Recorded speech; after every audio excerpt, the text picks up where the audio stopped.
GM, we're back. We're live with Matty Tay from Colosseum, and we're going to be talking about Solana's most exciting hackathons, what he's noticed over the last years of running these hackathons. But most importantly, we're here in Abu Dhabi, in the capital of capital. Solana Breakpoint's bringing together all these TradFi giants and Solana DeFi OGs. How are you feeling? What's the sense that you get from walking around, looking around? I mean, it's great. It's a lot of sand and a lot of alpha, though. It's good. It's good. No, I'm really happy to be here. It's always awesome to see like people that you talk with on Telegram all year, and then or people you don't even know who just have PFPs, and you meet them in real life. It's awesome. And so it's really cool to meet people in person. So Matty, for me, you're a Breakpoint veteran. This is probably your fourth or fifth. Yeah, this is my fifth. So how is it different today from the first one? Back in the Yeah, well, not much NFT hype anymore. Rip my rip. Yeah. But other than that, I mean, it's obviously just the scale is much bigger. There's just such a more diversity of people, builders, companies, sponsors. This whole thing is just much bigger in scale, so it's really cool to see all the growth. Yeah. Surely it's not just Breakpoint that's changed, but it's the types of projects that you're seeing get submitted to some of these hackathons as well, and you've had a front row seat over the last 5 years, let's say. What's the main change that you've noticed in the cohorts and the types of projects, aside from the fact that NFT projects and 5-year roadmaps aren't really a thing anymore? Yeah, I mean, there's been a lot of changes. I'd say like in the early days, it was a lot of just stuff you maybe saw in Ethereum that were kind of being deployed, and so you needed an AMM, you needed a borrow lend protocol, and so in the hackathons we saw a lot of the same stuff you were seeing in other ecosystems, probably more likely the EVM ecosystem. Now you're seeing a lot more novel things that you don't even see anywhere else, and so we're really excited. We just ran our most recent hackathon, Cypherpunk, and there was a lot of kind of, I guess, going back to kind of crypto's roots, seeing a lot more things integrating privacy technology, decentralization is more at the core of these things. And so, pretty interesting to see. That's fascinating that you mentioned the sort of core crypto and decentralization ethos, actually, because one of the conversations we've been having, and a lot of people have been asking us as well, is to what extent have we moved a little bit too far away from that original disintermediation sort of ethos, ideologically driven innovation focus, let's say, because we're sort of allowing TradFi giants and institutions and ETF issuers and DATs to govern the narrative. So is that something that you're seeing? Is it a reaction? Is the pendulum swinging the other way with the newer cohort? Yeah, I think it's interesting. I think that's inevitable as just things grow and more people get introduced to this technology. It's going to seep into the mainstream. Governments are going to be interested in it. Obviously, TradFi is very interested in it and becomes a little bit more corporate and Wall Streety, I guess, in a sense. But that's really awesome that they're adopting it, because it's just laying the rails, I think, for a lot of the more crypto cypherpunk stuff to go through this. So like right now, stablecoins are super hot, but they're mostly USDC. You can imagine maybe non-sovereign stablecoins or stores of value get plugged through those same rails, like just it's all tokens on Solana. So I'm pretty excited just that it's laying the foundation for a lot of the more cypherpunk. You can't see the back of my shirt, but it says "Make crypto cypherpunk again." That's what we need. So I think that's our role in Colosseum, to just keep this kind of organic grassroots developer community building the more cypherpunk stuff. Exciting. I know Finn has a few very specific questions about this last cohort as well, and I'm super excited to find out about them. But before we get to that, you've seen Solana develop, you've seen obviously projects copying the EVM sort of playbook, let's say, and you've seen now this move back towards the cypherpunk core ideals. But let's say I gave you $1 million, and you know the types of projects that are going to be successful because you have tickets, you know what's working, you know what's not working. Where would you deploy that $1 million if I said to you the time horizon is 12 months? Well, we are a venture fund, and so we have $60 million to do that as our job every day.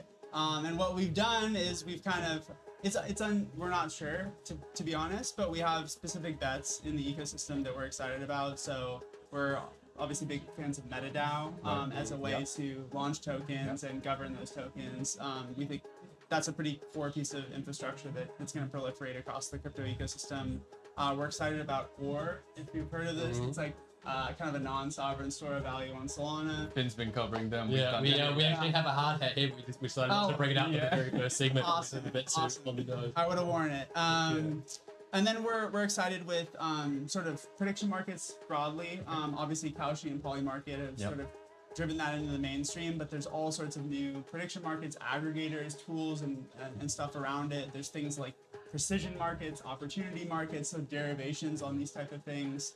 And so I think we're just seeing a lot of experimentation across all that stuff. So there's a lot of options, is what you're saying. We're not short of options to invest in. Not short of options to invest in, but that's what makes my job interesting and fun. Excellent. And I think part of that job is that, you know, you not only allocate capital, but you also help to nurture these teams from grassroots, you know, from one guy, white paper and a dream. And the teams that Colosseum nurtures actually grow to become some of the real pillars of the ecosystem, you know? I think Marinade, Drift, Camino, a lot of these guys had a lot of influence and a lot of collaboration with Colosseum in the beginning. Yep. So looking back at that timescale, what do you see being the difference between teams that make it and the teams that don't make it? So like as an investor, you look at basically three things. It's founder, product, and market. And I would say from our perspective, the product is actually not that important in terms of long-term success. It's mostly the founder. Like, do they have that dog in them? Are they just gonna keep iterating time and time again with the product? Because you can change the product, right? Yeah. And so if someone picks a market that has a huge opportunity, and there's a potential, a lot of users, you don't know exactly what product you're going to build, but if you pick the right founder and they just stick with it through cycle, which is hard. I mean, things go into bear markets and come out, and it's very volatile. So founder determination is probably the most important thing. I want to dial into that question about product, because you mentioned a lot that, you can pivot from product can change, but founder mentality is everything. Why is it so hard to find product market fit in crypto today? Partially because a lot of the products, crypto is a financial technology at its core. And so a lot of it has to do with trading as its core business model. And unfortunately, crypto is now sort of tied in with the rest of the economy. And so when there's a macro shock, that affects all trading businesses, right? And so or if interest rates go up and there's less economy, less money in the economy, there's less people speculating maybe on meme coins or even things that have fundamentals like new startups. And so I think just everyone is kind of at the whims of the macro economy. So that's one reason it makes it hard. I think the second thing is just like there's so many. One thing coming here is cool is that there's so much talent, but it's pretty small in the grand scheme of things. We need to bring a lot more Web2 talent, a lot more people in Wall Street, academia, biotech, all these different industries. We need just a lot more talent building crypto products. So I think that's maybe another big thing. Yeah. So bringing in Web2 developers and hitting out into universities and bringing in these bright young stars of academia into crypto. How is Colosseum broaching that gap? How do you get out of this crypto bubble and reach the wider world? It's a good question. So we run these hackathons is the first thing. And so we built this basically funnel where we promote these global competitions. All you need is an internet connection to participate. So I think that's one pretty important thing versus like a traditional hackathon where you have to show up in person. Very Cypherpunk. Yeah, so we run these online competitions and we do a lot of promotion within universities, within Web2 companies, like a lot of the previous sponsors we've had, so like Microsoft and Stripe and large Web2 companies. Like part of the appeal is that we tell them you have to email the entire engineering department of those companies. And so we do things like that to try to like just bring in more web talent, to just because we think, what we find is that Solana does have product market fit. If you can just get a developer to spend a couple weeks just dipping their toes in, they get hooked most of the time. And so how do we just get people to dip their toes in through the hackathon and then, get them to build something more enduring long term? On that bringing sort of Web 2 narrative that you guys are focusing on as well, have you had over the years a sort of shift in response when you reach out to some of the biggest companies in the world? Was it the case maybe 5 years ago, 3 years ago even, when you emailed them and they were like, hey, look, I'm not touching that shit with a 10-foot pole. Fast forward, you mentioned Solana now has product market fit. Obviously, TradFi giants are coming, you've got DATs, you've got ETFs. Have you noticed that in the responses that you're getting? Yeah, it's a lot easier to talk to them in a bull market than bear, for sure. Post FTX was a tough pitch. But yeah, I mean, they come around. I mean, I think that all these companies, there's at least like a crypto person at all of these companies, and you just got to find that person who kind of be your champion. And so that's our job, to find those people, and usually even through bear markets there's someone who's pretty excited about it. I have to ask you at this point, you mentioned bull market, you mentioned bear market, like which one are we in? It seems a little bit polarizing, because price action aside, crypto Twitter sentiment aside, you come to places like this, you're a Breakpoint, everyone's very bullish. All the builders are building, everyone's shipping. It seems like we're moving in the right direction. Adoption's at all-time highs, but again, sentiment and price action would maybe tell a different story. What's your take? Yeah, I mean, I think I'm not a short-term trader, so I don't actually look at the prices that closely every day. But I think, yeah, generally we're in a little bit of a downtrend from all-time highs. So I think in that sense we're in a bear market. But Hackathon numbers at an all-time high, Breakpoint attendees at an all-time high. So I think it's kind of a bull market when it looks at like the fundamentals of what's going on in the ecosystem. So, Very true. It really yeah. feels like it's a bull market right Yeah. here. Yep. Yeah, absolutely. So what have been the strongest emerging trends from these hackathons? You say you're at all-time highs of submissions. You know, I feel Yeah. like every single hackathon is a new all-time high, which is exponential growth, and that's fantastic. Yeah. So what are the emerging trends, and what does that mean the ecosystem is going to look like in 6 months, 12 months time? Yeah, I think we're seeing a lot of interesting DeFi protocols finally come to a little bit more maturity. So we're excited about this one called Hilo. And so they came out of a recent hackathon, and we're seeing a lot, kind of a resurgence of novel, again, going back to Cypherpunk groups, a lot of new novel DeFi protocols coming online. And so that's an area of investment for us. I think, yeah, like I mentioned, prediction markets, and I'd say the last one is sort of stable coins for something cross-border usually, so either that's remittance or supply chain, kind of like logistics payments and stuff like that. Anything that's like usually like a very archaic old system of invoicing or moving money around between different countries. That's usually a pretty reg area where we see a lot of experimentation with Stablecoin. Are the number of applications for stablecoin solutions increasing as well? Yeah. So like one thing that's interesting is like I think in the past like we were like, oh, let's do a global Venmo. It was like kind of the idea of like how people could use stablecoins, and there's some good startups doing that. But I think what's more interesting is you're seeing a lot more targeted companies start out with very niche things that could grow over time. So like we're gonna do a stablecoins remittance app between Argentina and Brazil, or we're gonna do like a stablecoin startup just for like freight forwarders.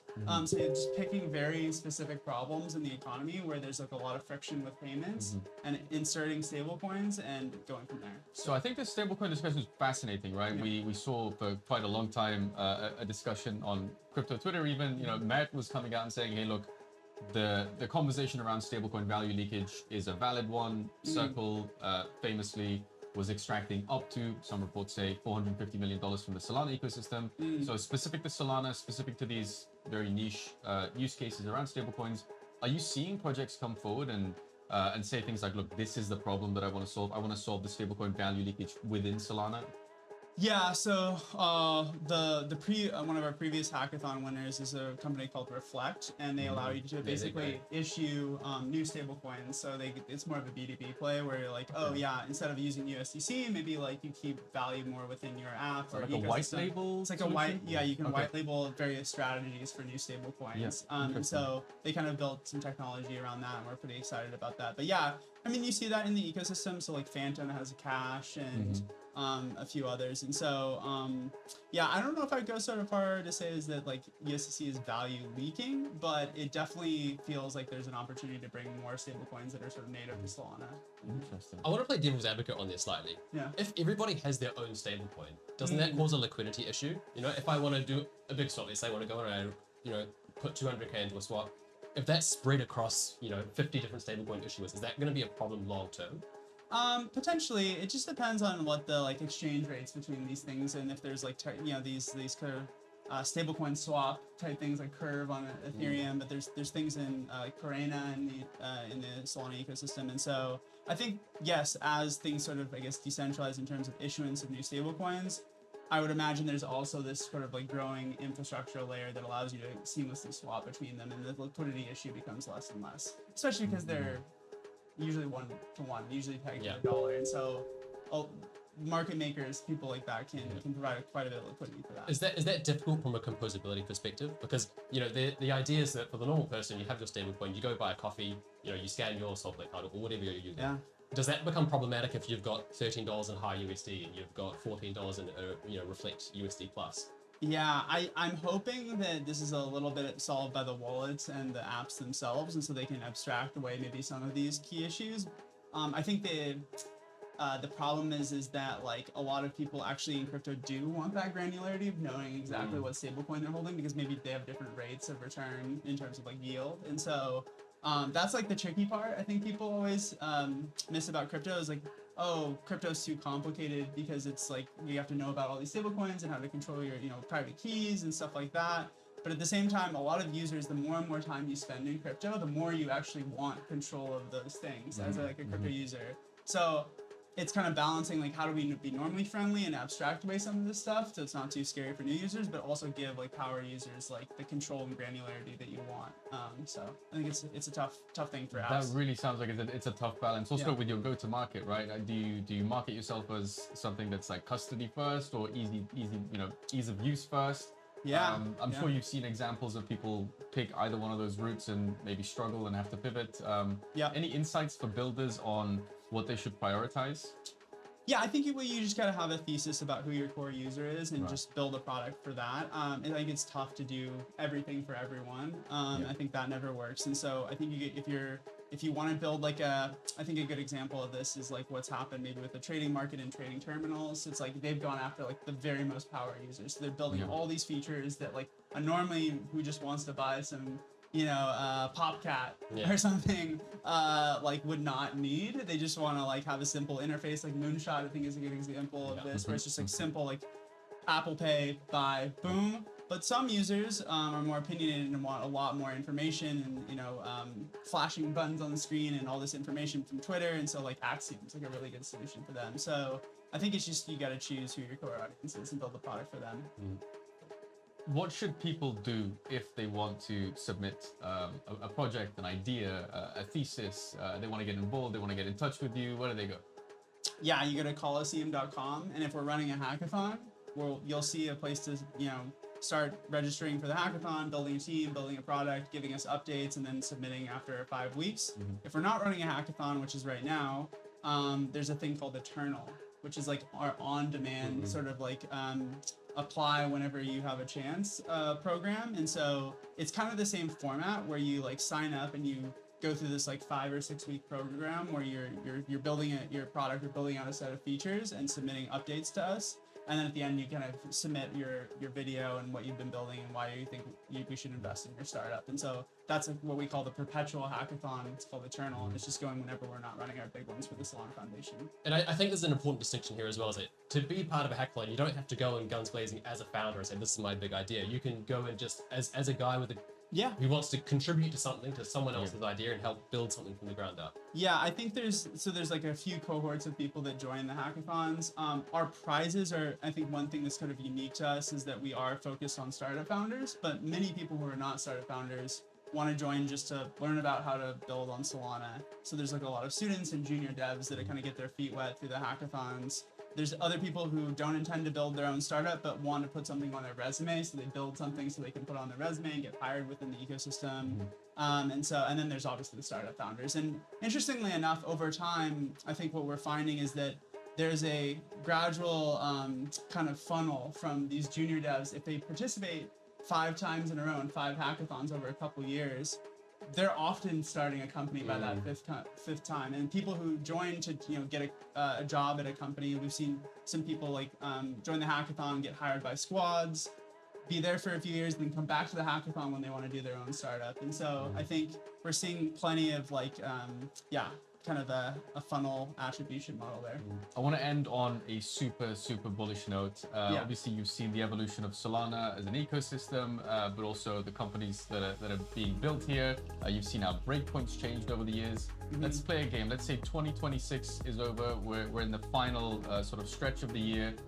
Where next breakpoint is happening. What will the most exciting development have been? It's a tough one, isn't it? Playing Oracle. I know it's a question that we're going to be asking most of our guests. I think everyone is extremely bullish on Solana, but it's tough to pinpoint a single thing. So after 2026. So what excites you the most about the next 12 months, let's say? Yeah, I think it's just, I think you're going to see a wave of, I think 2024 and 2025, you saw either like a lot of beam coins or you saw a lot of like maybe institutional adoption. I think those are the two kind of like big narratives within crypto broadly. I think you're seeing the pendulum swing back to these Cypherpunk projects that are going to start taking off like in a pretty big way around privacy and some decentralization infrastructure that's going to allow for more non-sovereign sort of circumvent the state type apps that we're pretty excited about. So yeah, I guess that's a pretty abstract way of nothing concrete, but I think there's just a wave of new startups. I can guarantee you. I feel like Finn would agree that is what we want to see. We want to see, you know, the balance at the moment seems to be so heavily focused on institutional adoption and these TradFi giants, and you know, as sort of people have been here for quite a while, we want to see that shift back towards the original ethos, right? Yeah. I want to see us roll away from the suits and go back to the hoodies and start, you know, coming up with crazy ideas about things we can do instead of, you know, appeasing the big players. Yeah, I'm all for that. But then as that pendulum swings that way, I'm sure in 2028 maybe it'll swing back the other way, and then it'll go back the other way, and just like that's how the nature of these Only things. time will tell. That's all we have time for today. Unfortunately, Matty Tay, thank you so much for making time to talk to us. Thank you for coming to SolanaFloor. Thank you guys. Awesome. Pleasure.